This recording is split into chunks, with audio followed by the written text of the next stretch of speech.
وفي الآخرة ولكم فيها ما تشتهي أنفسكم ولكم فيها ما تدعون نزلا من غفور رحيم ومن أحسن قولا ممن دعا إلى الله وعمل صالحا وقال إنني من المسلمين صدق الله العظيم.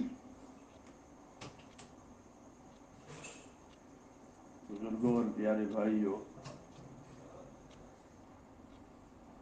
دین کی بات جو سنی جائے گی وہ دین کے کام کے لیے سنی جائے گی، فائدے کی بات ہے۔ تجارت کی بات تجارت کے لیے سنی جائے گی، ایسے دین کی بات کس لیے سنی جائے گی؟ دین کے لیے۔ اس لیے نیت کریں کہ دین کا کام کریں گے۔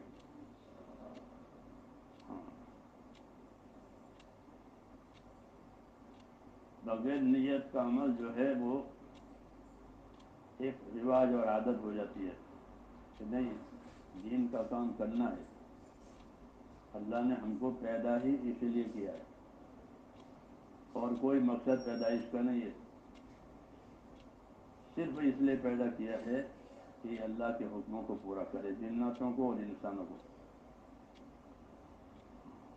اپنے حکموں کے لیے پیدا کیا ہے۔ اور یہی ہماری زندگی کی عزت ہے کہ ہماری زندگی میں اللہ تعالیٰ کے حکم پورے ہو جائیں۔ ہر حکم کے ساتھ مدد ہوتی ہے، ہر حکم کے ساتھ برکت ہوتی ہے، ہر حکم کے ساتھ اللہ کی مدد بھی ہوتی ہے، اللہ کی برکت بھی ہوتی ہے۔ کوئی حکم بچنے کے لیے ہے تو آدمی بچ گیا تو اس کے بچنے کی وجہ سے اللہ کی مدد ہوگی اور برکت ہوگی۔ کوئی حکم کرنے کے لیے ہے، دو قسم کے حکم ہوتے ہیں نا، یہ نہ کرو یہ کرو۔ جو کرنے کے حکم ہیں جب اسے آدمی کر لے گا تو اس حکم کی برکت بھی ملے گی اور حکم کے پورا ہونے کی وجہ سے جیسے اللہ کا دستور ہے مدد بھی ملے گی۔ یہ ایمان کی برکت ہے کہ ایمان کی وجہ سے اللہ تعالیٰ یہ معاملہ کرتے ہیں ایمان والوں کے ساتھ۔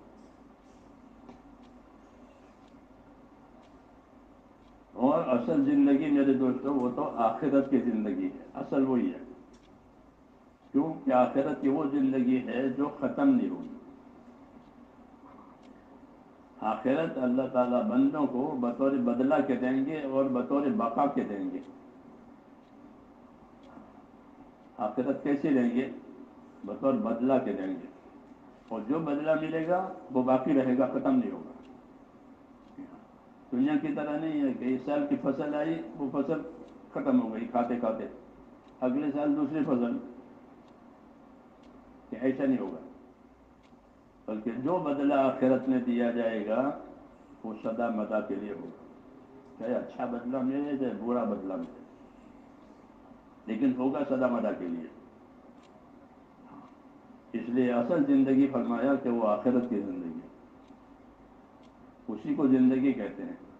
دنیا کی زندگی جو ہے وہ تو ایک گزر ہے، جیسے پل پر سے لوگ گزر جاتے ہیں، پل پر کوئی ٹھہرتا نہیں ہے، ہاں وہ ٹھہرنے کی جگہ بھی نہیں ہے، وہ گزرنے کی جگہ ہے۔ تو اللہ نے دنیا کو گزرگاہ بنایا ہے، یہاں سے لوگ آئیں گے جائیں گے آئیں گے جائیں گے، دادا آئے تھے وہ چلے گئے، پھر باپ آئے وہ چلے گئے، بیٹے چلے گئے، پوتے چلے گئے، کسی کو قرار نہیں ہے،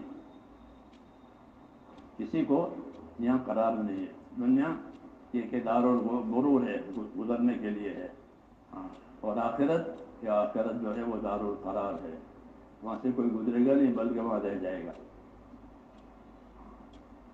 اس لیے اصل زندگی جو ہے وہ آخرت کی زندگی ہے، اور آخرتی کی صلاح فلاح اللہ سے مانگنی چاہیے کہ ہماری آخرت کو بہتر سے بہتر بنا دے، کیوں کہ وہ ہمارا ٹھکانہ ہے، پھر وہاں سے کہیں نہیں جانا ہے۔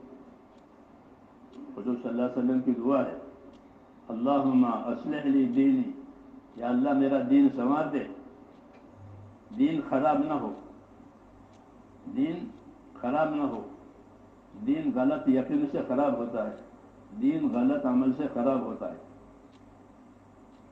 غلط یقین، اس سے دین خراب ہوگا. ہاں. صحیح یقین کیا ہے؟ اللہ سے ہوگا، اللہ کے غیر سے نہیں ہوگا. اللہ کرے گا، کوئی دوسرا نہیں کرے گا. اللہ جو چاہے گا وہ ہوگا، کسی دوسرے کے چاہنے سے نہیں ہوتا.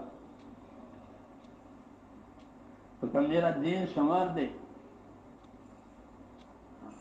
کہ میرے دین میں میرے اندر صحیح یقین آوے، صحیح عمل آوے، میرے اندر صحیح فکر آوے. فرمایا میرا دین سنوار دے. کیوں؟ کہ میرا دار و مدار ہی دین کے اوپر ہے. آدمی کی کامیابی ناکامی، عزت ذلت، اس کا دار و مدار اس کے دین کے اوپر ہے. دین ہے تو اس کے لیے کامیابی ہے، نہیں ہے تو اس کے لیے کوئی کامیابی نہیں. دین ہے تو اللہ کے اس کی عزت ہے، نہیں تو اس کی کوئی عزت نہیں. اس لیے کہا میرا دین سنوار دے کہ میرا دار و مدار اسی کے اوپر ہے. اور یا اللہ میری دنیا سنوار دے. دنیا کیا کر دے؟ دنیا سنوار دے. کیوں؟ کہ اس میں میرا گزارا ہے. دنیا میں آدمی کا گزارا ہوتا ہے. کہ میرا اس میں گزارا ہے کہ صحیح طریقے سے میں اس میں سے گزر جاؤں. اللہ کے حق میں بھی گرفتار نہ ہو، کسی کے حق میں بھی گرفتار نہ ہو، صحیح طریقے سے دنیا سے گزر جاؤ، اللہ کا حق ادا کر کے، اللہ کے مخلوق کا حق ادا کر کے.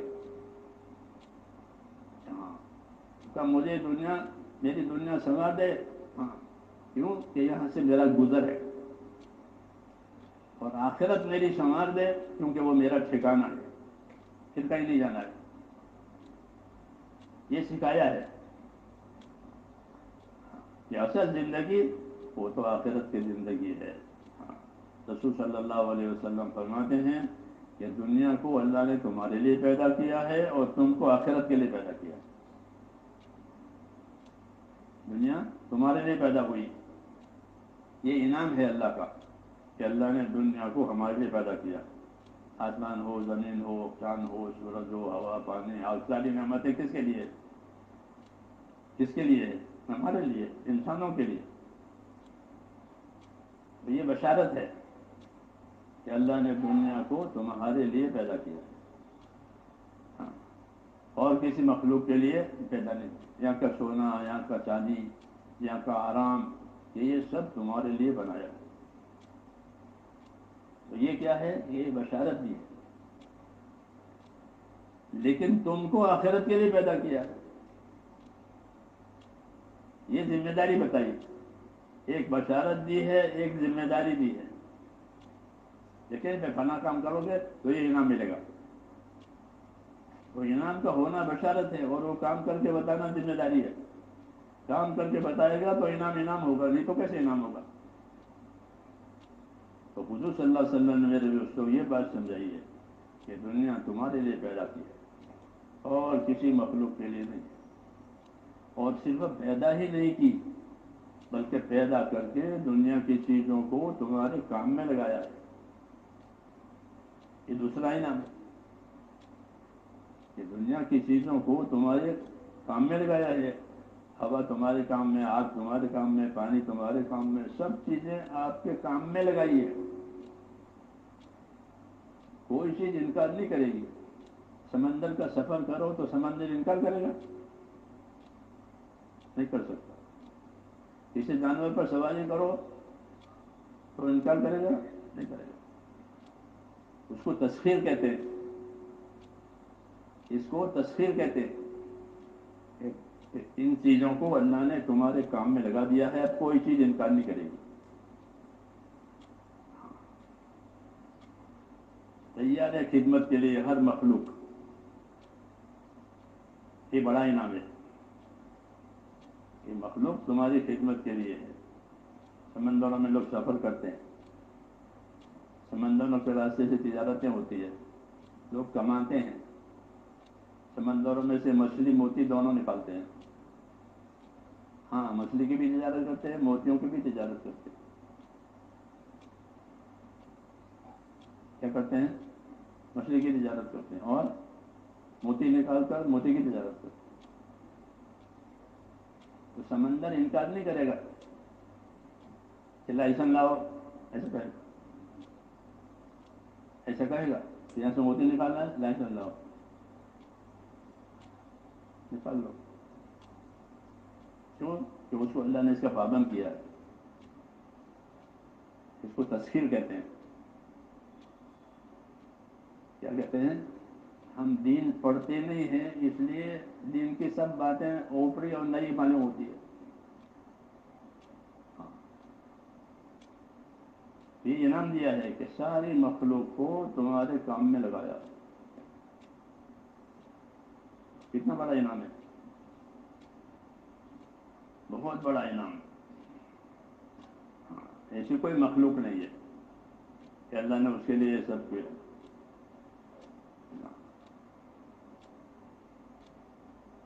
اپنا انعام بتا کر دوسرے نمبر میں ذمہ داری بتائیے.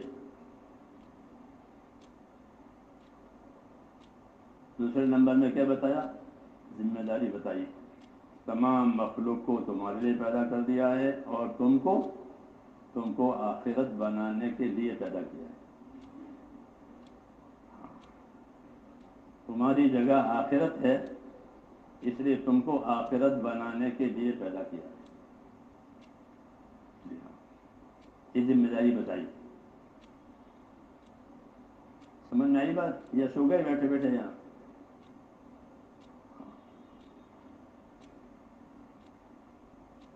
کہ تم کو آخرت کے لیے پیدا کیا ہے، اس لیے اللہ نے آخرت بنانے کا علم دیا. کیا دیا؟ ہاں، روزی کے لیے مختلف علم اللہ نے لوگوں کو دے دیے. کیوں؟ کہ روزی ان کی ضرورت کی چیز ہے. ایسے آخرت کے لیے تم کو پیدا کیا ہے، تو تم کو آخرت بنانے کے لیے آخرت کا سامان دیا کہ آخرت کس سے بنے گی. آخرت کسی سے بنے گی؟ تو کہتے ہیں آخرت بنے گی ایمان سے. پہلی بات،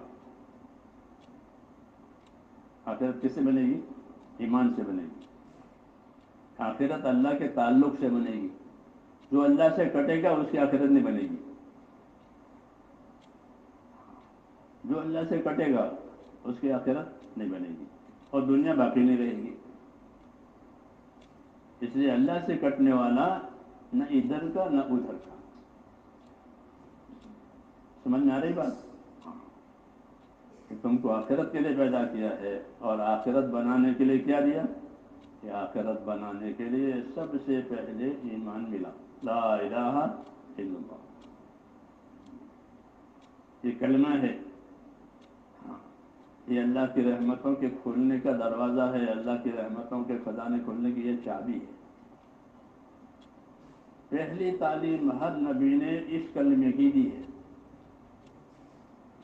اس کی دی ہے، لا الہ، ایک اللہ ہے اور کوئی عبادت کے لائق نہیں، کوئی ضرورت پورا کرنے والا نہیں، کوئی مدد کرنے والا نہیں، کوئی حیات موت دینے والا نہیں. ایک اللہ ہے، وہی سب کچھ کرنے والا ہے.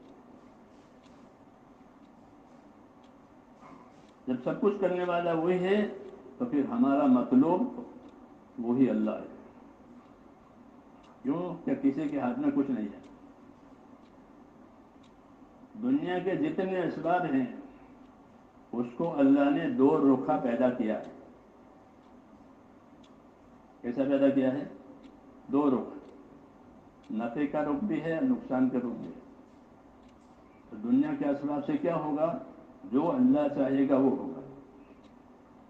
اللہ چاہے گا تو نفع ہوگا، اللہ نقصان چاہے گا تو تمہارے ہاتھ میں کچھ نہیں ہے.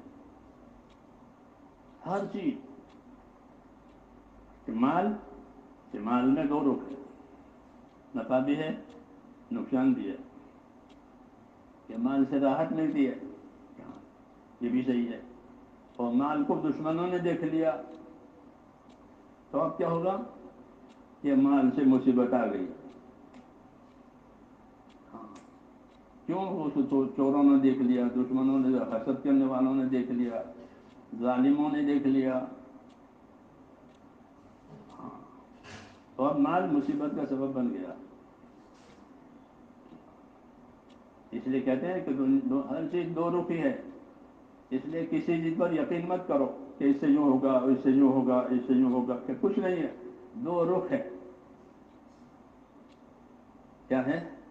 دو رخ. نفع بھی ہے، نقصان بھی ہے، عزت بھی ہے، ذلت بھی ہے، چین بھی ہے، بے چینی بھی ہے. ہر چیز کو دو رخا پیدا کیا ہے. تمہارے ہاتھ میں ہے نہیں تو پھر کیا کرو کہ تم اللہ سے تعلق پیدا کرو، تاکہ جو رخ تم چاہتے ہو اللہ تمہیں وہ دے. سمجھ میں آئی نہیں بات؟ کہ حکومت سے عزت ملے گی کہ اللہ چاہے گا تو ملے گی، اور نہیں چاہے گا تو نہیں ملے گی. ہاں، تو کیا کرو کہ جس طرح حکومت لیتے ہو اللہ کو بھی راضی کرو، تاکہ اللہ تعالیٰ اس حکومت میں تمہارے حالات بنا لے. یہ مال سے راحت ملتی ہے، کہ راحت بھی ملتی ہے اور آفت بھی آتی ہے، اور تم اللہ کو اس مال پہ راضی کرو تاکہ تمہیں اللہ اس مال میں راحت دے، اس مال میں تمہیں برکت دے. وہ دو رخا ہے. ہر چیز کو دو رخا بنایا ہے. جس سے ہمارے ساتھ دو رخ ہے، حیات بھی ہے، موت بھی ہے.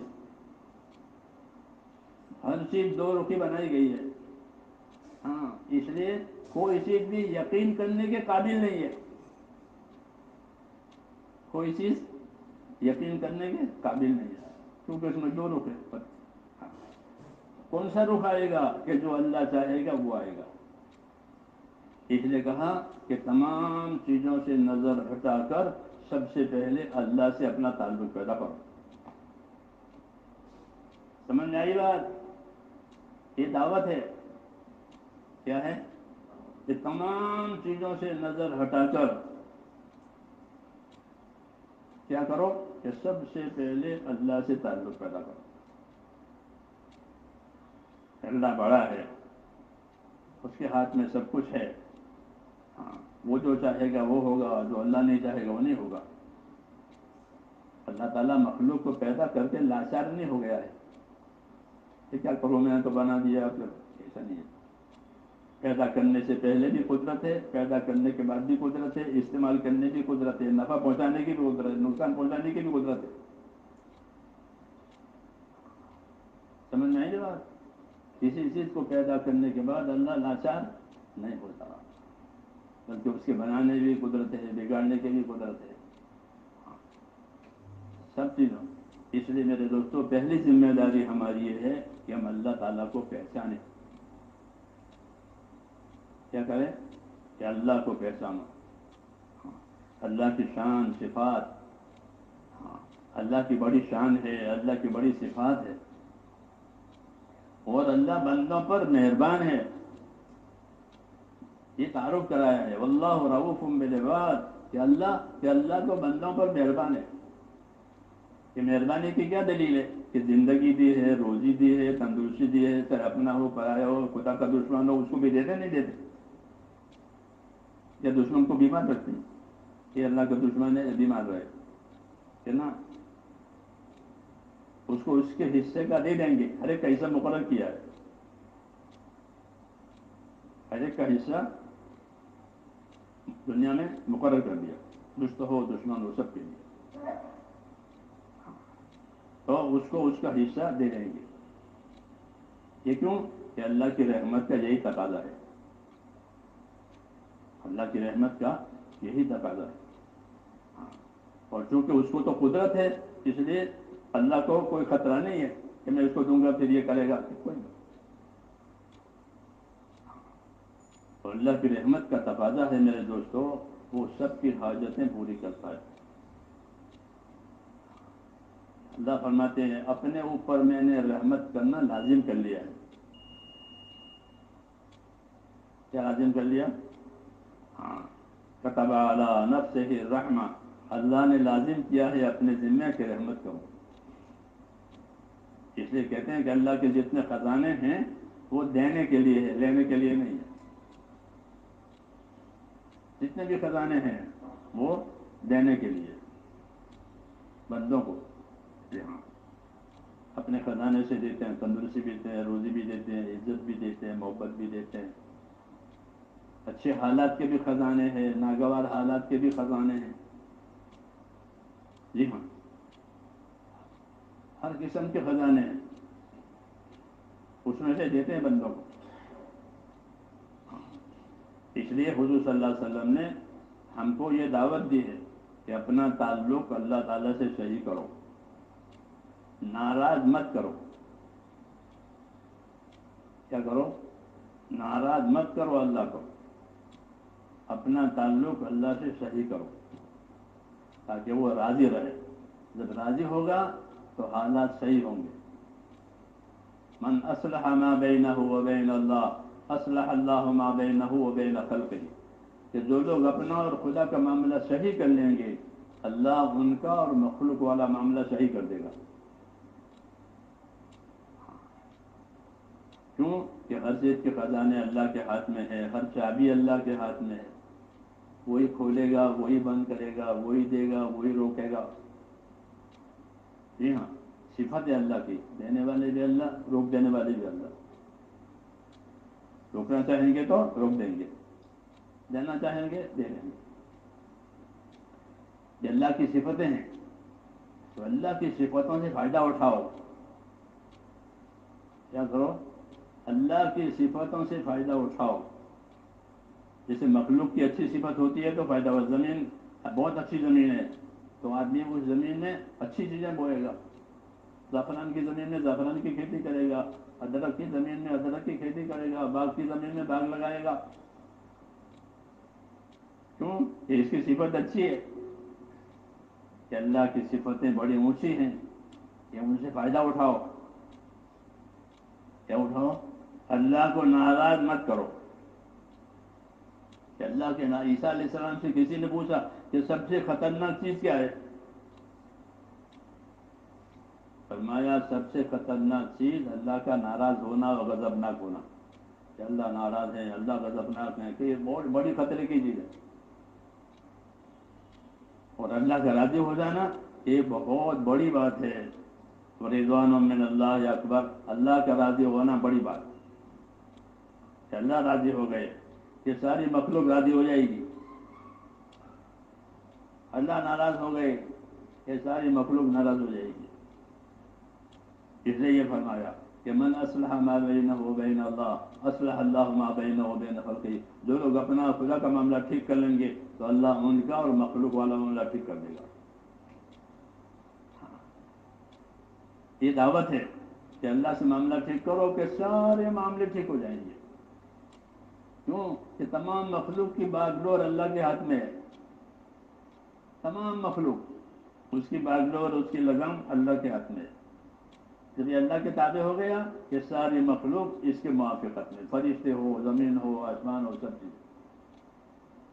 اس لیے کہتے ہیں کہ زندگی اللہ سے ڈر کر اور اللہ کے یقین پر زندگی اتری تو اب پھر آسمان کی برکتیں بھی نازل ہوگی، زمین کی برکتیں بھی آئے گی.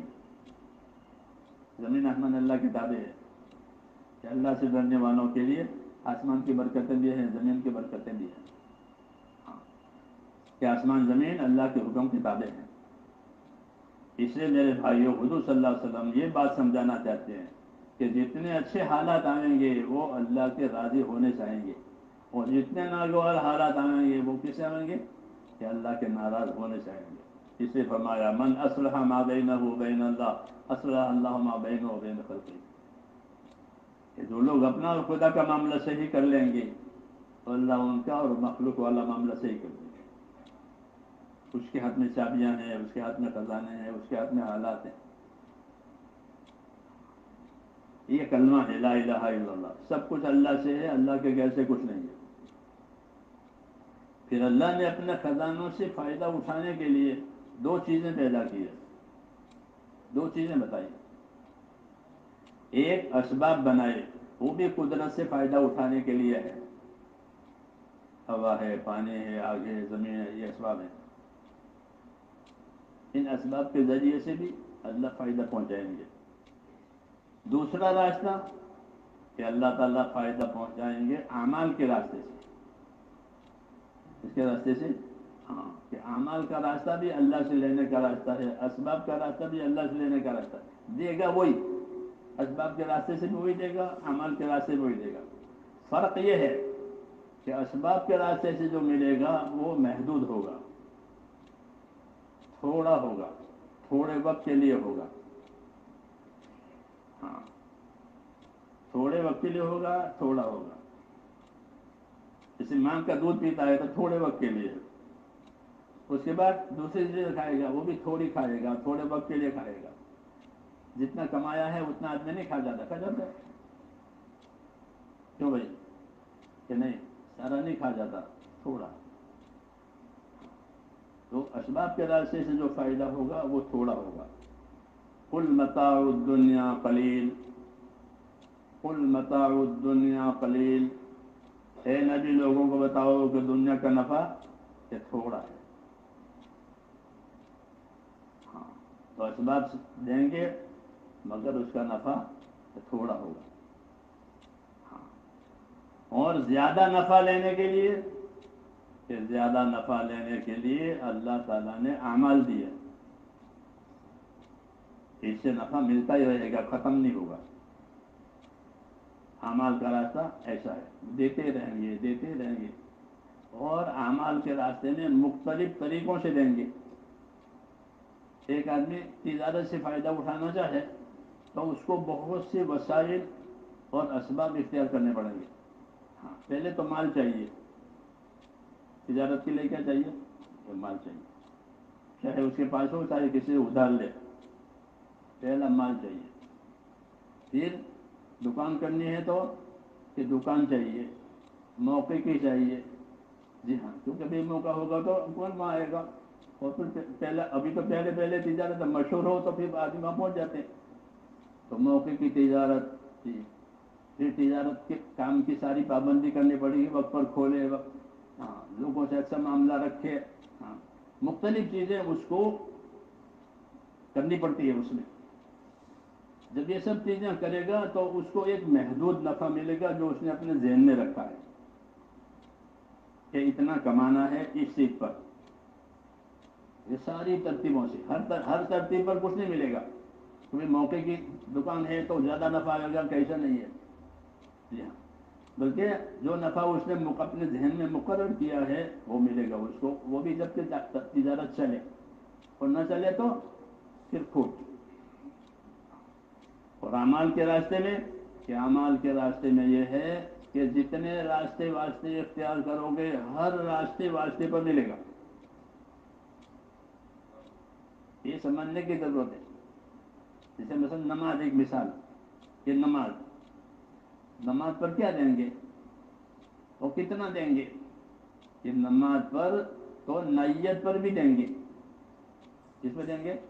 نیت پر دیں گے کہ میں تہجد پڑھوں گا، اٹھ کر کے اور نہیں اٹھا، آنکھ نہیں کھلی، تو اس نیت پر اس کو تہجد کا ثواب مل جائے گا۔ تجارت کی نیت سے نفع مل جاتا ہے؟ نہیں ملتا۔ تجارت کی محنت سے نفع ملتا ہے، وہ بھی اللہ چاہے تو، اور نہ چاہے تو وہ بھی نہ ملے۔ جی ہاں یہاں نیت سے شروع ہو جائے گا کہ نیت پر دیں گے ایک درجہ، اور نیت کے ساتھ عمل کیا تو کہ جتنا عمل ہے وہ اور اسے 10 گنا دیں گے۔ کیا دیں گے؟ کہ 10 گنا دیں گے۔ ایک فائدہ ہے کہ ایک عمل پر کم سے کم 10 گنا دیں گے۔ تو نیت پر دیتے ہیں، عمل پر دیتے ہیں، اور عمل کے لیے جو راستے واسطے اختیار کرو گے اس پر بھی دیں گے۔ جیسے نماز پر دیتے ہیں تو نماز کے لیے چل کر آؤ گے، چلنے پر بھی دیں گے، اس پر دیں گے۔ نماز پر چل کر آیا، ہر قدم پر ایک نیکی ملے گی، ایک خطا معاف ہوگی، ایک درجہ بلند ہوگا ہر قدم پر۔ وہ تو چونکہ ہمارے یقین برباد ہو گئے ہیں اس لیے اس میں کوئی لطف نہیں آتا۔ جی ہاں جیسے مال کی محبت ہے تو مال کے لیے آدمی ہر طرح تیار ہے، ایسے میرے دوستو عمل پر کہ عمل پر حق تعالیٰ شان ہو مختلف راستوں سے دیں گے. تو میں نے کہا قدم پر بھی دیں گے, نیت پر بھی دیں گے, انتظار صلاۃ کرے گا تو انتظار پر بھی دیں گے, پھر نماز پڑھے گا تو 27 درجہ زیادہ دیں گے. تو عمل کا راستہ میرے دوستو جو ہے وہ بڑا راستہ ہے. اس لیے دعوت ہے کہ اپنی زندگی عمل والی بناؤ. ہاں دنیا کا نفع تھوڑا, چاہے دنیا بڑی بھی ملے لیکن اس کا نفع تھوڑا.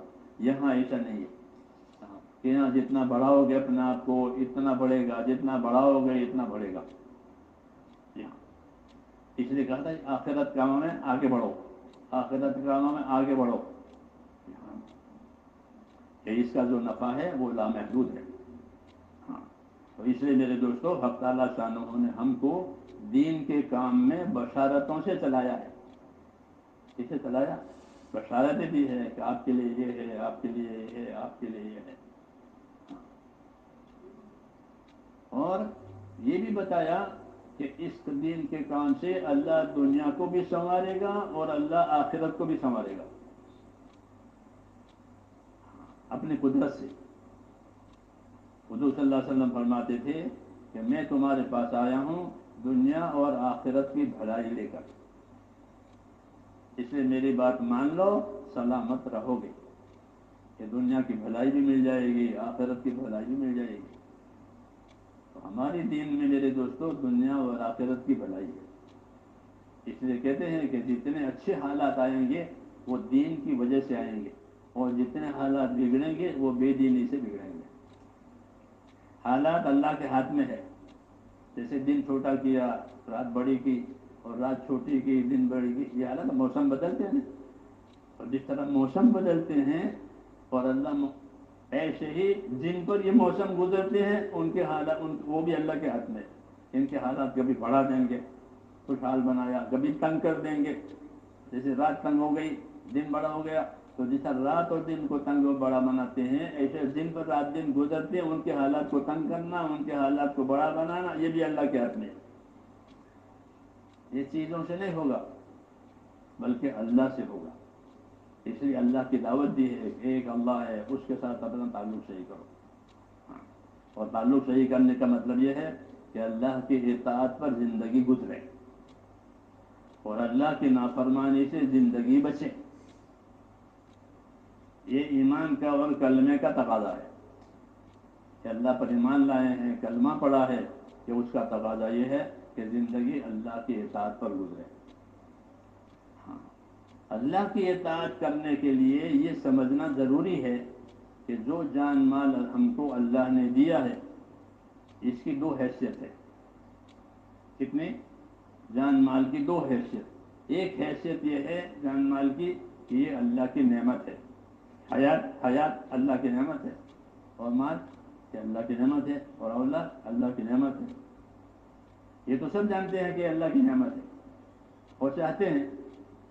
تو اس کا چاہنا نعمت کے تصور کی وجہ سے ہے کہ یہ نعمتیں ہم ملے. بیٹے جتنے زیادہ ملے آدمی اسے اکتاتا نہیں ہے. کیوں بھائی؟ پسند ہے بیٹے اور مال جتنا زیادہ ملے کوئی اکتاتا ہے کہ نہیں بس کرو آنے دو. کیوں؟ نعمت ہے. تو نعمت کا تو تصور ہے لیکن یہ ہمارے پاس اللہ کی امانت ہے, یہ تصور نہیں ہے. سمجھ میں نہیں بات؟ اور اللہ اور نبی یہ سمجھانا چاہتے ہیں کہ جس طرح دنیا کے یہ اسباب نعمتیں ہیں ایسے ہی اللہ کی امانتیں ہیں. ہاں تو امانت ہونے کا کیا تقاضا ہے؟ کہ امانت ہونے کا تقاضا یہ ہے کہ اس سے حق ادا کرو. کیا کرو؟ ہاں امانت ہونے کا یہ مطلب ہے کہ یہ چیزیں حقوق ادا کرنے کے لیے دی گئی ہے. یہ مطلب ہے امانت کا. ہم اپنی دنیا کو, اپنے اسباب کو اپنی سمجھتے ہیں, امانت نہیں سمجھتے. اس میں گڑبڑ کرتے ہیں. کیا کرتے ہیں؟ اس میں گڑبڑ کرتے ہیں. اور گڑبڑ 2 طریقے سے ہوتی ہے. ایک گڑبڑ کرنے کا طریقہ یہ کہ اس کو بڑھانے کی فکر میں ہوتے ہیں. کہ اور بڑھے، اور زندگی اور بڑھے. کوئی کہتا ہے بھائی زندگی مختصر کرو، ہاں، اور بڑھے. دوسرا اسباب کہ اور بڑھے، اور بڑھے. تو اسے بڑھانے کی تو فکر ہے، کیونکہ نعمت ہے. تو نعمت کے تصور نے یہ کرایا ہے کہ بڑھا ہوئے، چنانچہ بڑھانے میں لگ گئے، اس میں لگ گئے بڑھانے میں. تو اللہ نے تنبیہ کی ہے کہ تمہارے اسباب تم کو اللہ سے غافل نہ کرے. یہ غافل اس وقت کرے گا جب یہ بڑھانے کی فکر میں لگے گا، بڑھانے کے وجہ کہ بڑھانے کی فکر سے غافل ہوگا، کیونکہ یہ بڑھانے کے لیے نہیں دیے ہیں، وہ تو تمہارے مقدر کا ہے، وہ مل کے رہے گا. یہ بھی سمجھایا ہے کہ تمہارے لیے ایک مقدار لکھی ہے زندگی کی بھی اور زندگی کے اسباب کی بھی.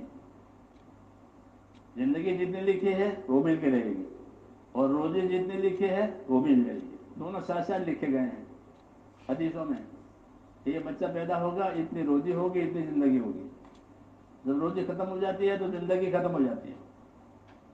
اس کے گھر والے روتے ہیں تو فریضہ کہتا کیوں روتے ہو؟ اس کی روزی ختم ہو گئی ہے، اب یہ کیسے جیے گا یہاں؟ ہاں، اس کی روزی ختم ہو گئی ہے، یہ نہیں رہ سکتا. تو روزی زندگی یہ اس کو لکھی ہوئی ملے گی. اس لیے کہتے ہیں اللہ تعالیٰ نے روزی اور زندگی لکھی ہوئی ملے گی، اس میں کوئی گڑبڑ نہ کرے. تو اسباب کے بڑھانے میں آدمیوں کو غافل کیا ہے. اللہ تعالیٰ نے دنیا کے اسباب میرے دوستوں حق ادا کرنے کے لیے دیے ہیں. اس کے لیے دیے ہیں، حق ادا کرنے کے لیے دیے.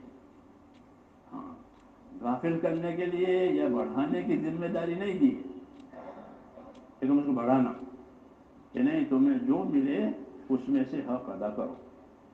تھوڑا ملے تو تھوڑا کرو، نہ ملے تو مت کرو، نہ ملے تو مت کرو. تمہارے پاس ہے ہی نہیں، کہ تمہارے پاس ہے نہیں تو تمہارے پاس ذمہ داری بھی نہیں ہے. تو ایک تو میرے دوستو اپنے حق اور ہدایت کے لیے ضروری ہے کہ جتنے اسباب اللہ تعالیٰ نے ہم کو دیے ہیں وہ حق ادا کرنے کے لیے دیے. اور حق کیا ہے اور کتنا ہے اس کو سمجھنے کے لیے اللہ نے علم اتارا ہے. کیا اتارا ہے؟ علم. جو نبیوں پر جو علم اترتا ہے وہ دنیا کی تعمیر کا علم نہیں اترتا. دنیا کی تعمیر اس طرح کرو اور کھیتی اس طرح کرو، اور یہ نہیں اترتا. بلکہ جو علم اللہ تعالیٰ نبیوں کو دیتے ہیں وہ حق ادا کرنے کے طریقے والا ہوتا ہے کہ حق اس طرح ادا ہوگا.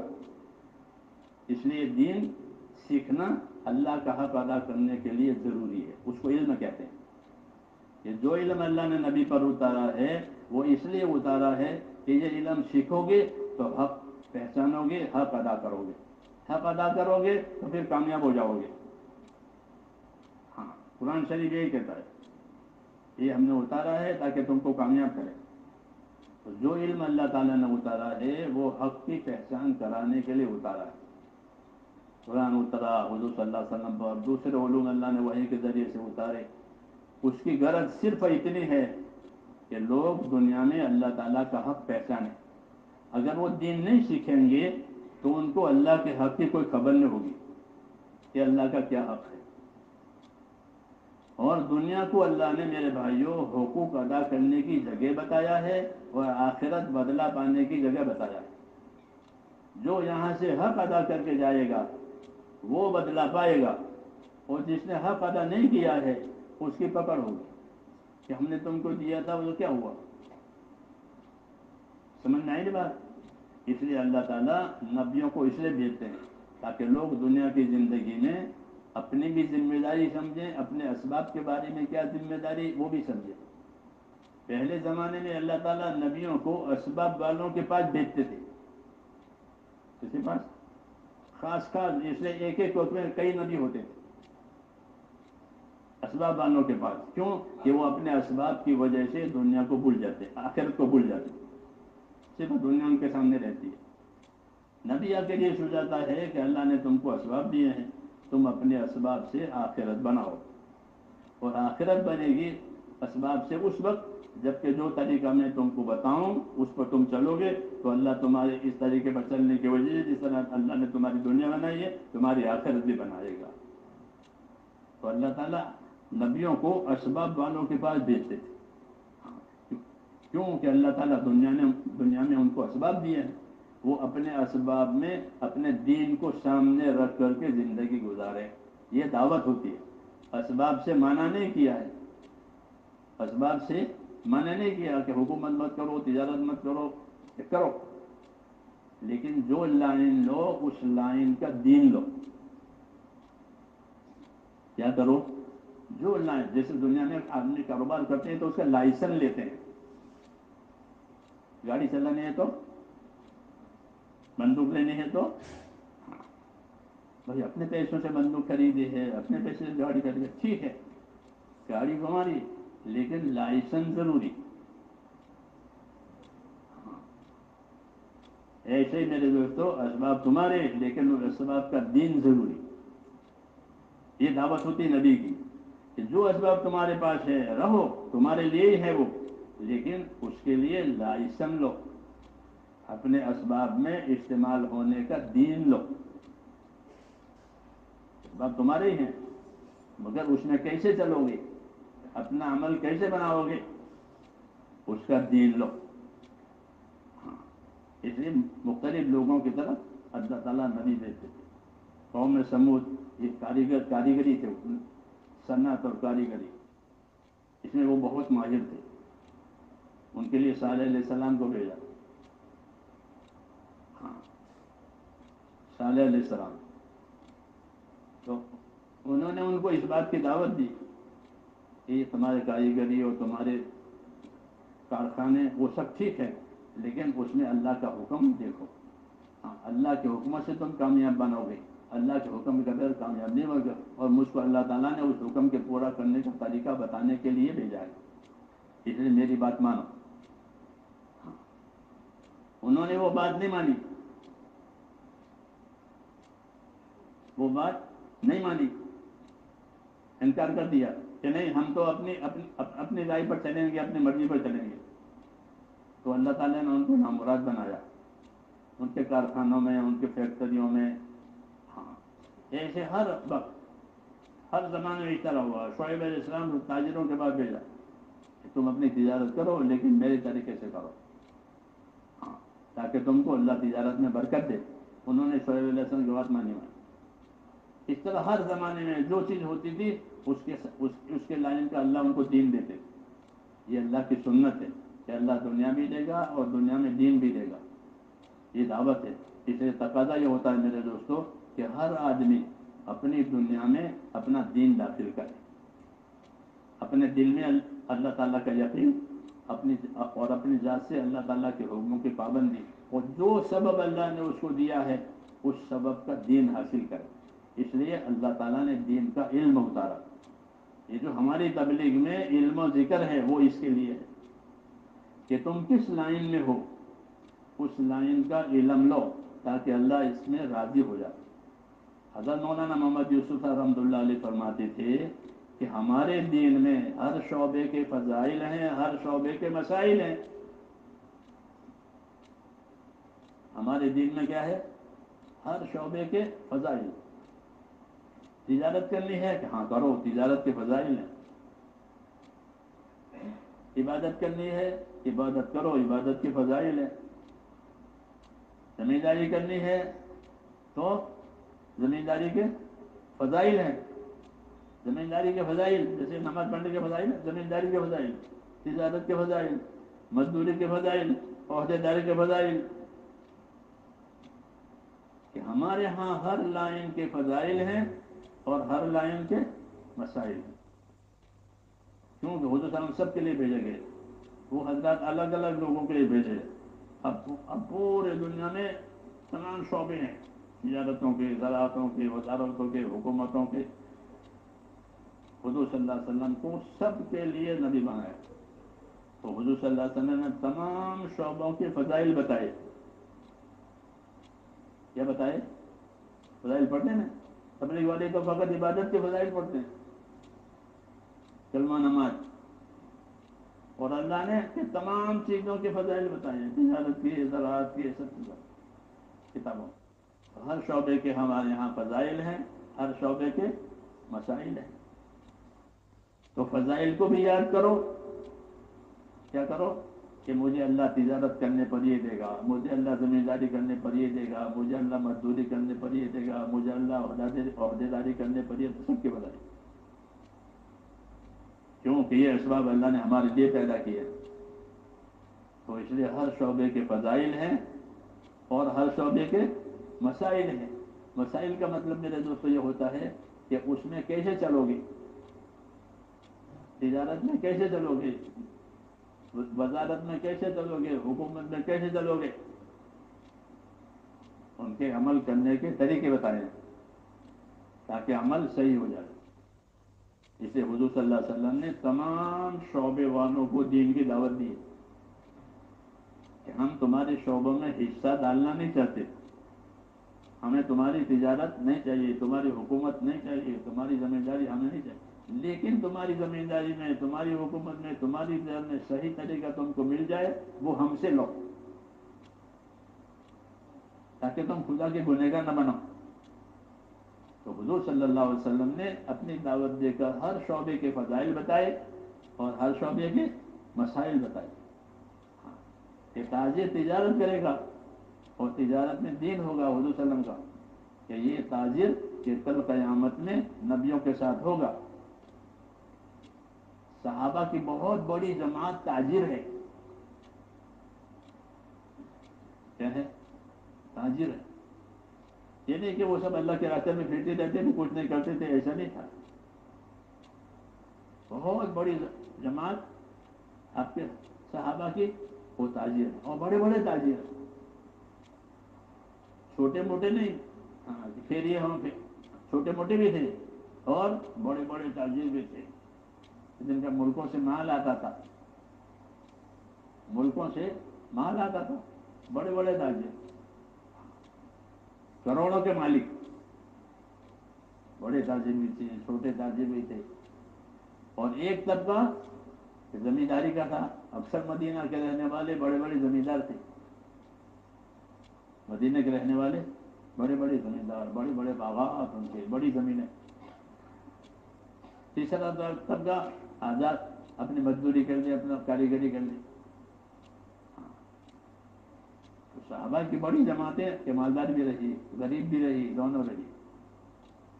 تو مالداروں کو مالداری کا دین دیا، غریبوں کو غریبی کا دین دیا. ان کو دعوت دی ہے کہ غریب کو مالدار ہونے کی ضرورت نہیں ہے، اور مالدار کو دیندار ہونے کے لیے مال چھوڑنا نہیں ہے، بلکہ تم آ کر کے ہم سے اپنا دین لے لو. تو مالداروں کو مالداری کا دین دیا، غریبوں کو غریبوں کا دین دیا. فضائل صدقات حضرت شیخ نے لکھی ہے، تو فرماتے تھے کہ فضائل صدقات میں پہلا حصہ جو ہے وہ مالداروں کے لیے ہے، دوسرا حصہ غریبوں کے لیے ہے. فضائل صدقہ جی پڑھنے کی چیز ہے، بڑی عجیب کتاب ہے. ہاں لیکن ہم اس کو پڑھ کے ممبر پر رکھ دیتے ہیں. ہماری تعلیم یہ ہے جی ہاں کہ پڑھ کر کے تھوڑی تعلیم ہو گئی تو ممبر رکھ دو. ہاں ایسا نہیں ہے، بلکہ اس کو سمجھے. بہت ضروری ہے میرے دوست، جس کام کو لے کر کے چل رہے ہیں اس کو سمجھے، سر سے اتارنے کی بات نہیں ہے. یہی مشکل ہے ہماری.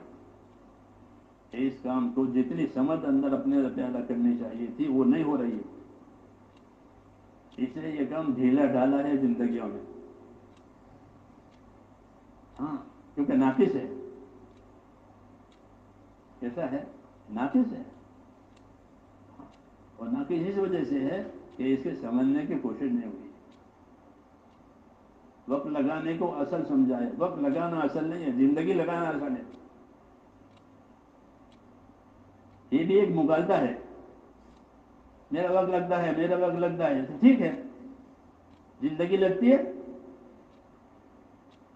مولانا یوسف صاحب فرماتے تھے جس کی زندگی بدلے گی اللہ اس سے کام لے گا. جی ہاں، اس لیے اس کام کو سمجھ کر کرنے کی ضرورت ہے. بے سمجھے جو کرتے ہیں وہ بے سمجھے چھوڑ بھی دیتے ہیں، چھوٹے بچوں کی طرح سے. چھوٹے بچے بے سمجھے کریں پھر بے سمجھے چھوڑ بھی جائے. کیا ابتدا کیا انتہا، کچھ نہیں. یہ بات غلط ہے.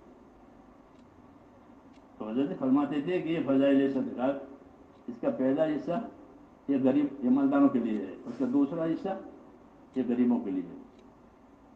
پہلے حصے کے جو مضامین ہیں وہ اللہ کے راستے میں خرچ کرنے کے ہیں. کہاں خرچ کرو گے؟ تو خرچ کرنے کے مقامات بتائے ہیں مالداروں کو، اور اس کے فضائل بتائیں. اور اس کے آخر میں ہے کہ جتنا بھی خرچ کرو اس کو زیادہ مت سمجھو. تم نے اپنی ذات پر جو خرچ کیا ہے وہ بہت زیادہ ہے، جو اللہ پر خرچ کرو وہ بہت تھوڑا ہے. یہ بھی لکھا اندر کہ سوچو تم نے اپنی ذات پر کتنا خرچ کیا ہے اور اپنی ذات کے لیے کتنا خرچ کیا ہے، کہ وہ زیادہ ہے. اور جو اللہ پر خرچ کرتے ہو وہ تو گنا چنا ہے، حالانکہ وہ اصل ہے. جو اللہ کے نام کام پر خرچ ہوگا وہ اصل ہے. حدیثوں میں ہے کہ آدمی یہ کہتا ہے کہ میرا مال ہے، میرا مال ہے، میرا مال ہے، کہ اس کا کچھ نہیں ہے. اس کی سمجھ ہے اسی کہ میرا ہے.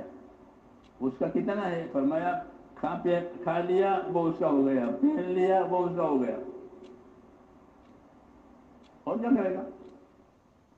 پیٹ پر لگائے گا یا پیٹھ پر لگائے؟ ابن عمر کہتے اپنے بیٹے سے کہ بیٹا پیٹ اور پیٹھ سے دو ہی ہے، یعنی پیٹ میں ڈالنا اور پیٹھ پر ڈالنا. پیٹھ پر ڈالنے کے دو مطلب ہے، پہننا اور مکان بنانا تاکہ آرام ملے. کہ بیٹا اتنی فکر ہے پیٹ اور پیٹھ کی، آگے بھی کچھ ہے. تو ایسا ہو گیا ہے کہ پیٹ اور پیٹھ، کہ پیٹھ کو آرام ملے اور پیٹ کو آنند ملے. جی کہ ایسا نہیں ہے. تو کہتے ہیں آدم کہ بیٹا یہ کہتا ہے میرا مال ہے، میرا مال ہے، کہ اس کا نہیں ہے. اس کا تو اتنا ہی ہے جو پہن لے، پرانا کر لے، کھا لے، ختم کر لے. باقی اس کا نہیں ہے. باقی کو یہ چھوڑ کر جائے گا. ہاں اگر اس نے اللہ کے نام کام پر لگایا ہے تو یہ اس کا ہو گیا، اس میں کوئی دوسرا شریک نہیں ہے. کہ آدم کا بیٹا یہ کہتا ہے کہ میرا مال، میرا مال، تو اس کا کچھ نہیں ہے. جو کھا لیا، پی لیا، استعمال کر لیا وہ اس کا. یا اللہ کے نام پر لگا دیا، اللہ کے کام میں لگا دیا وہ اس کا. کہ باقی اس کا نہیں ہے. باقی چھوڑ کے جائے گا وہ دوسروں کا. اور پھر دوسرے بھی ایسا ہی کریں گے کہ وہ بھی کہیں کہ میرا ہے، میرا ہے، پھر وہ بھی چھوڑ کے چلے جائیں گے. اس نے دعوت دی ہے کہ اپنے پر لگانا یہ ضرورت ہے، آخرت پر لگانا یہ مقصد ہے. اپنے اوپر لگانا اس کو ضرورت کہتے ہیں. کھا لیا، پی لیا، پہن لیا. اور آخرت پر لگایا کہ یہ مقصد ہے، کہ یہ تو اس کے لیے اس کا ہو گیا. تو یہ بات سمجھائی ہے میرے حضرت رحمۃ اللہ علیہ نے. تو کہ پہلا حصہ مالداروں کے لیے اور دوسرا حصہ کہ وہ غریبوں کے لیے. کہ دوسرے سے بھی کیا لکھا ہے؟ کہ دوسرے سے میں لکھا ہے کہ صبر کرے، توکل کرے، سوال نہ کرے. جی ہاں، سوال نہ کرے، صبر کرے، توکل کرے، اللہ سے مانگے، مقدر کا ملے گا. یہ سب بات. جی ہاں، یہ رہبری ہے رسول صلی اللہ علیہ وسلم کی جو ملی ہے. تو اس لیے میرے دوستوں دنیا کے جتنے اسباب ہیں وہ ہمارے پاس ایک طرح سے نعمت بھی ہے، ایک طرح سے امانت بھی ہے. امانت کا تصور اس لیے دیا ہے تاکہ حق ادا کرے. کیا کرے کہ بھائی میرا نہیں ہے، امانت ہے، مجھے کسی کام کے لیے دیا ہے. نوکر کو آپ لوگ پیسہ دے کر بازار بھیجو گے تو وہ مال اس کا ہے کہ نہ؟ وہ تو بازار کی چیزیں خرید کر گھر میں لانے کے لیے دی ہے. نوکر کو پہلے خرید میں چل لے آؤ تو لائے گا، پھر بل دے گا. یہ کہ ایسا ہی ہے ہمارا کہ اللہ تعالیٰ نے ہمارا جو مال دیا ہے وہ کسی کام کے لیے دیا ہے. اس کو کس کام کے لیے دیا ہے؟ اس کام کو سمجھانے کے لیے نبی آیا ہے. تم کو جان مال کس لیے دیا ہے؟ ہاں ہر نبی یہی بتاتا ہے کہ اس جان مال میں خدا کا کیا حق ہے، اس جان مال میں آخرت کیسے بنے گی، وہ نبی سمجھائے گا۔ دنیا کی ترقی کے راستے دوسرے لوگ سکھائیں گے، اس لیے نبی چاہیے گا تمہاری آخرت کیسے بنے گی اور تم پر اللہ تعالیٰ کا کیا حق ہے۔ حضرت معاذ بن جبل سے حضور نے پوچھا، معاذ آپ کو معلوم ہے اللہ کا کیا حق ہے؟ یہ نہیں، آپ بتائیں گے مجھے نہیں معلوم۔ فرمایا اللہ کا حق یہ ہے کہ اسی کی عبادت کی جائے گی، اس میں کسی کو شریک نہیں کیا جائے گا۔ تو اللہ کا حق یہ ہے کہ عبادت والی زندگی گزرے، جان میں بھی مال میں بھی، تاکہ حق ادا ہو جائے۔ جب یہ حق ادا کریں گے تو اس حق ادا کرنے پر اللہ تعالیٰ ان کو دنیا کی برکتیں دے گا، آخرت کا بدلہ دے گا۔ دنیا کی برکتوں میں یہ ہوگا کہ ان عملوں کی وجہ سے اللہ دنیا کے حالات ٹھیک کریں گے۔ کیا کریں گے؟ ہاں، حالات ٹھیک کریں گے۔ یہ وعدہ ہے، اطیعوا اللہ واطیعوا الرسول لعلکم ترحمون، اطاعت کرو اللہ کی، اطاعت کرو رسول کی، تاکہ تم پر رحم ہو جائے۔ تو رحم کے جو حالات آئیں گے وہ اطاعت سے آئیں گے۔ جب اطاعت نہیں ہوگی تو رحمت کے حالات کیسے آئیں گے؟ اطاعت ہوگی تو رحمت ہوگی۔ یہ کہا اطیعوا اللہ واطیعوا الرسول لعلکم ترحمون، تم سب اللہ کی اطاعت کرو، رسول کی اطاعت کرو، تاکہ تم پر رحم ہو جائے۔ تو یہ اشارہ ہوا اس طرف کہ جو حالات رحمتوں کے دنیا میں آئیں گے وہ اللہ رسول کی اطاعت پر آئیں گے، اور اللہ کے نافرمانی ہوئی تو نافرمانی کی وجہ سے حالات بدل جائیں گے۔ حالات کا تعلق دنیا کی چیزوں سے نہیں ہے کہ مسلمان مالدار ہو جائے تو ان کی حالت اچھی ہو جائے۔ مالداری سے حالت اچھی نہیں ہوگی۔ مالداری بغیر دین کے آدمی کو بغاوت پر لگاوے گی۔ جیسے قارون باغی ہو گیا، قارون کیا ہو گیا؟ اور باغی کیوں ہوا؟ کہ دین نہیں لیا۔ موسیٰ علیہ السلام نے اس کو دین کی دعوت دی تھی اور بتایا تیرے مال میں خدا کا یہ حق ہے کہ نہیں، میرا مال ہے، کوئی حق نہیں ہے۔ تو یہ باغی ہو گیا۔ ان قارون کان من قوم موسیٰ فبغى علیہ، قارون موسیٰ کی برادری کا آدمی تھا لیکن وہ باغی بن گیا۔ تو یہ خالی قارون پر نہیں ہے، جو بھی اپنے مال سے باغی بنے گا، حق ادا نہیں کرے گا، اس کا وہی فیصلہ ہے جو قارون کا فیصلہ ہے۔ کہ قارون اپنے مال میں کامیاب نہیں ہوا، ایسا یہ بھی نہیں ہوگا۔ یہ فیصلہ ہے کہ وہ اپنے مال میں کامیاب نہیں ہوا۔ لوگ اس کو دیکھ کر للچاتے تھے کہ یہ تو کتنا نصیبدار ہے۔ لوگ کہتے تھے اس کو کہ یہ کتنا نصیبدار ہے، کتنا نصیبدار ہے۔ اس زمانے کے دیندار کہتے تھے بھلے آدمی ہو، یہ نصیبداری نہیں ہے۔ نصیبداری تو یہ ہے کہ آدمی اللہ کے حکموں پر جمے اور اللہ کے حکموں پر عمل کرے، یہ نصیبداری ہے۔ اس زمانے کے دیندار یہ کہتے تھے، عام لوگ یہ کہتے تھے۔ آدمی ہے نہیں، کتنے اچھے حالات ہیں، جو مالدار ہے، گنہگار ہے، حرام کا مال ہو۔ عام لوگ ظاہری حالت دیکھتے ہیں، اس لیے دین سمجھنا ضروری ہے تاکہ حقیقت کیا ہے۔ ہاں، دین ہوگا تو حقیقت سمجھ میں آئے گی۔ تو اس زمانے کے دیندار یہ کہتے تھے کہ بھلے آدمی یہ بات اچھی نہیں ہے، حقیقت یہ ہے کہ جو اللہ کے حکموں پر جمے گا اس کی حالت اچھی ہے، اور جو اللہ کے حکموں توڑے گا اس کی حالت اچھی ہے۔ لیکن نتیجہ جب تک نہیں آتا تب تک آنکھیں نہیں کھلتی، یہ مسئلہ۔ اور اللہ نتیجہ دیر سے لاتے ہیں، موقع دیتے ہیں کہ اپنے حالت سدھارے، لیکن موقع سے غلط فائدہ اٹھاتے ہیں۔ اللہ موقع اس لیے جلدی سزا نہیں ہوتی، موقع دیتے ہیں، آج سدھرے کل سدھرے، دعوت بھی پہنچتی ہے، نصیحت بھی پہنچتی ہے، مذاکرے بھی ہوتے ہیں۔ ہاں، جب حالت صحیح ہو گئی پھر اللہ تعالیٰ نعمتوں میں اور برکت دے گا، نہیں تو حالات بگڑ جاتے۔ اس لیے میرے بھائیوں، کامیابی کا ایک ہی راستہ ہے کہ اپنی زندگی دینی بناؤ۔ دوسرا کوئی راستہ نہیں ہے، سب دھوکہ ہے۔ کوئی کچھ بھی کہے، دنیا والے کچھ بھی بولیں، سب غلط ہے۔ اللہ کہے وہ صحیح ہے۔ واللہ یقول الحق، کہ حق بات کون کہتا ہے؟ اللہ کہتا ہے۔ باقی دھوکے کی باتیں ہیں، ان کو کچھ اپنا مستقبل نہیں ہے، خبر نہیں ہے مستقبل میں کیا ہے، اللہ کو سب معلوم ہے۔ اس لیے میرے دوستو، اللہ نے ہم کو ایمان دیا ہے، ایمان کا تقاضا اطاعت ہے۔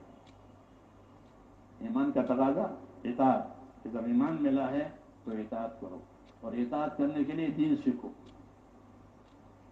دین سیکھے گا تو اطاعت کا چڑھاؤ اتار ہوگا کہ کہاں کرنی ہے، کتنی کرنی ہے، کب کرنی ہے۔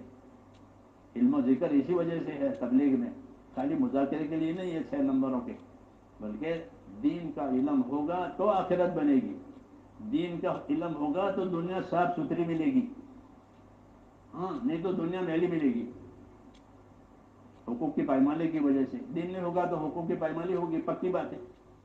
جس آدمی کو راستہ معلوم نہ ہو وہ ادھر ادھر جائے گا، نہیں جائے گا، بھٹک کر، اور جس کو راستہ معلوم ہے تو وہ سیدھا جائے گا، وہ تو سمجھے یہ میرا راستہ ہے، راستہ ہوگا تو سیدھا جائے گا، نہیں تو قاعدہ ہے کہ جس کو راستہ معلوم ہو کبھی ادھر گیا کبھی ادھر گیا۔ اس لیے زندگیوں میں دین آنا ضروری ہے کہ اس سے دنیا کی سلامتی، آخرت کی نجات، دنیا کی سلامتی وہ دین سے ہوتی ہے، ہاں، کیونکہ دنیا کی 3 چیزیں، جان مال آبرو، یہ 3 چیزیں دنیا کی کہلاتی ہے، جان ہو، مال ہو اور عزت ہو۔ تو جان مال کی اور عزت کی جو سلامتی ہے وہ دین کی وجہ سے، دین نہیں ہے جان بھی خطرے میں، وہ مال بھی خطرے میں، عزت بھی خطرے میں، جیسے آج جہالت کی وجہ سے۔ جی ہاں، اس لیے آپ نے فرمایا تھا کہ دین لے لو، دنیا کی سلامتی اور آخرت کی نجات۔ تو میرے بھائیو، دین کی محنت سے آئے گا، مال کی محنت سے آئے، فصل کی محنت سے، تو ہر چیز کی محنت ہوتی ہے۔ زمیندار زمین پر محنت کرتا ہے، فصل آتی ہے، تاجر تجارت میں نفع آتا ہے، دیندار دین کی محنت کرے گا تو دین آئے گا۔ قاعدہ ہے کہ جس چیز کی محنت وہ اس کا پھل، والذین جاہدوا فینا لنہدینہم سبلنا، جو ہمارے دین کے راستوں کی محنت کریں گے ہم ان کو اپنے راستے کی ہدایتیں دیں گے۔ تو دین کی محنت پر میرے دوستوں صحیح راستے ملتے ہیں، صحیح بات سمجھ میں آتی ہے، صحیح یقین پیدا ہوتا ہے، صحیح عمل پیدا ہوتے ہیں، صحیح اخلاق آتے ہیں، حقوق ادا کرنے والی زندگی ہوتی ہے، یہ دین پر ہوگی اور دین محنت سے ملے گا۔ اس لیے کہتے ہیں اپنی زندگی میں ایک وقت ایسا ہو کہ فارغ ہو کر اس کام کو سمجھنے کے لیے محنت کریں، اپنے آپ کو فارغ کر کے اس کام کو سمجھنے کے لیے اس کی محنت کریں تاکہ یہ کام ہماری سمجھ میں آئے۔ ہاں، جب سمجھے گا تو فکر بدلے گا، جب سمجھا ہی نہیں ہے تو کیا فکر بدلے گا۔ اس لیے کہتے ہیں ایک مرتبہ 4 مہینے اللہ کے راستے میں لگے اور صحیح لگے، اور کر کے دیکھے کوئی، ہمارا دعویٰ نہیں ہے لیکن ترغیب ہے کہ ایک مرتبہ 4 مہینے لگے اور صحیح لگے، خالی وقت پورا کرنے کی بات نہ ہو۔ ہمارے بہت پرانے ساتھی تھے شروعات، وہ کہتے ہیں 4 مہینہ صحیح لگے تو دنیا کی محبت نکل جائے گی، کیوں کہ ساری بیماریوں کی جڑ ہی یہی ہے، دنیا کی محبت لگی ہوئی ہے، وہ حق ادا کرنے نہیں دیتی۔ 4 مہینے صحیح لگے تو کیا انعام ملے گا کہ دنیا کی محبت نکل جائے گی، ہاں، تو آخرت بنانے کا راستہ سوجے گا، ورنہ اس کا اندھیرا ہے، وہ آخرت بنانے کی راہ نہیں سوچتی۔ تو 4 مہینوں میں یہ اثر ہے، ہاں، کیونکہ نبیوں والی محنت ہے، نبیوں والی محنت سے نبیوں والی چیزیں ملے گی، فائدے کی بات ہے۔ اس محنت پر وہ راستے کھولیں گے جو اللہ تعالیٰ نے نبیوں کے ذریعے سے ہم کو دیے ہیں، ہاں، محنت سے اللہ تعالیٰ بہت کچھ دیتے ہیں۔ اس لیے پہلے بات 4 مہینے اللہ کے راستے میں صحیح لگے تاکہ بات سمجھ میں آئے، پھر ترتیب بنا کر ہر سال ہر مہینے چلتے رہیں تو خود دیکھیں گے کہ کتنی برکتیں آتی ہیں۔ جس طرح ہدایت آئی ہے، ہدایت کے ساتھ کتنی برکتیں دنیا کی زندگی وہ خود ہی دیکھ لیں گے، ہاں، کیونکہ دین تو برکتوں کے ساتھ آتا ہے، آخرت کا بدلہ دنیا کی برکت، یہ دونوں دین کے ساتھ ہے کہ دنیا میں برکتیں آئے گی، آخرت میں بدلہ آئے گا۔ دین نہیں ہے تو پھر الجھنوں کے ساتھ دنیا ملے گی، دنیا تو ملے گی لیکن الجھنوں کے ساتھ، برکت کے ساتھ نہیں، یہ فرق ہے۔ دنیا تو دے دیں گے اللہ، پر دشمنوں کو بھی دیتے ہیں، دشمنوں کو بھی دیتے ہیں، تو دوستوں کو نہیں دیں گے، لیکن اگر دین ہے تو برکتوں کے ساتھ دنیا آئے گی، وہی مطلوب ہے کہ اس سے اپنی دنیا بھی بنائے گا، آخرت بھی بنائے گا، برکت کا یہ اثر ہوگا۔ یہ نہیں ہے اپنی ہوس کے ساتھ لی ہے تو دنیا مل جائے گی الجھنوں کے ساتھ، اس لیے الجھ جائے گا۔ اس لیے میرے بھائیوں، دنیا کو دین بنانا ہے، کیا بنانا ہے؟ دنیا کو دین بنانا ہے، اس کے لیے دین چاہیے، دین کے طریقے چاہیے، پھر وہ دنیا دار نہیں، مسلمان دنیا دار نہیں ہوتا، مسلمان دنیا دار نہیں ہوتا، ہم تو دنیا دار ہیں، غلط کہتے ہیں، ہم دنیا دار نہیں ہیں، ہم دنیا کے لیے پیدا ہی نہیں ہوئے ہیں، اللہ نے دنیا کو ہمارے لیے پیدا کیا ہے۔ جیسے آدمی جوتا کیونکہ آدمی کے لیے ہے، آدمی جوتے کے لیے ہے، جوتا تو اس کے پاؤں کے نیچے رہتا ہے۔ دیندار ہے، مسلمان ہے، اللہ تعالیٰ اس کو دنیا دیں گے اور انشاءاللہ دنیا اس کے پاؤں میں پڑے گی، جی ہاں، برکت والی۔ نہیں تو پھر اس کو دنیا کے پاؤں میں پڑنا پڑے گا، اس لیے ذلیل ہو جائے گا۔ تو اس لیے میرے بھائیوں، اپنی قیمت بھی سمجھنی ہے، اپنی ذمہ داریوں کی قیمت بھی سمجھنی ہے کہ ہماری کیا قیمت ہے، ہماری کیا ذمہ داری ہے۔ اس لیے کہتے ہیں کہ وقت فارغ کر کے اس کام میں چلیں اور سمجھیں اس کو۔ وقت پورا کرنا مقصود نہیں ہے، کسی بھی کام میں وقت پورا کرنا مقصود نہیں ہوتا، اس کام کو پورا کرنا سمجھنا مقصود ہوتا ہے، ہر کام میں۔ اب بتاؤ اس کے لیے